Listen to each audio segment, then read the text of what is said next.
ორნი ძმანი გაიყარნენ. ერთი ქვევრი ღვინო უნდა გაეყოთ. შევიდნენ მარანში. მე ბევრი მერგებაო, ერთმა თქვა. არა, მე უფრო მეტი უნდა წავიღოო, უთხრა მეორემ. მოუვიდოთ ჩხუბი. ერთმანეთს თავპირი დაამტვრიეს. მოხადეს ქვევრი და ცარიელი კი დახვდათ.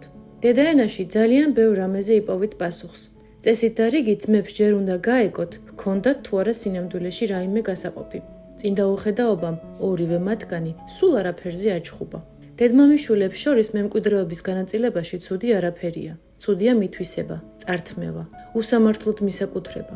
ამ პატარა მოთხრობის აზრი ერთ მარტივ წინადადებაში ეტევა.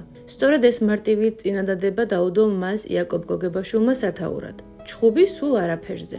მეგობრებო, კიდევ ერთხელ ძალიან დიდ მადლობას გიხდით, რომ ჩვენ გვერდით ხართ, აქტიურობთ და თვალს ადევნებთ ჩვენს პოსტებს.